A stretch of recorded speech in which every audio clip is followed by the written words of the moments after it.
Encanto est un film d'animation de chez Disney. On nous raconte l'histoire de la famille Madrigal, famille possédant des pouvoirs exceptionnels, mais dont l'une des dernières représentantes n'en possède pas. On la suivra durant le film, essayant de trouver une place dans sa famille. Donc voilà, là on va passer dans la phase de spoil. Si vous voulez pas être spoilé, partez. Donc allez, c'est parti. Bon, pour commencer, les personnages. Je sais pas pourquoi, mais en ce moment Disney aime beaucoup faire des films avec énormément de personnages comme ça.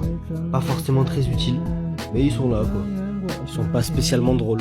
Mais en tout cas, on est vraiment sur la représentation d'une famille basique. Enfin bon, je préfère prévenir au cas où. Quand je dis basique, c'est le cliché de la famille. Ne me dites pas, oui, mais moi j'ai pas de frère, j'ai pas de sœur, voilà quoi. Enfin bref. Du coup voilà, c'est le cliché de la famille. Avec des cousins, cousines, des sœurs, toute une famille quoi. Mais ici, les pouvoirs des personnages représentent le don qu'ils ont. Par exemple, si vous êtes le plus jeune d'une famille, les plus grands ont forcément fait autre chose.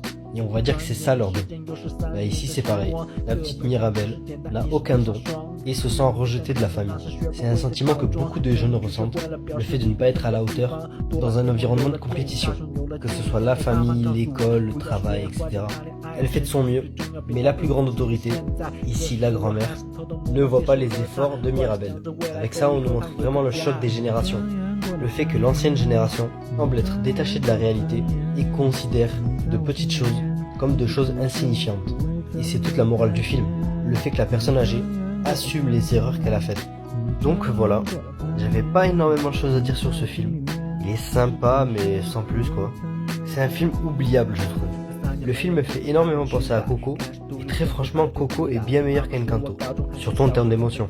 Après bon, je tenais quand même à parler de Bruno, que j'ai bien aimé, je trouve sympa. Même si j'aurais aimé qu'il ait sa propre chanson. On a eu Louisa et Isabella qui ont eu leur chanson afin d'assumer le fait que l'une ait trop de responsabilités et que l'autre devait s'affirmer en refusant les choix de sa grand-mère. J'aurais vraiment apprécié une chanson justement pour montrer la détresse de Bruno. Mais bon. Et puis il y a quelque chose que j'ai trouvé un petit peu bizarre, c'est le fait que le film soit vraiment très resserré sur lui-même. Genre les événements tournent vraiment autour de la maison quoi. C'est très rare les Disney où on reste au même endroit. Et j'ai trouvé ça très particulier, même si en soi c'est pas dérangeant. Donc voilà.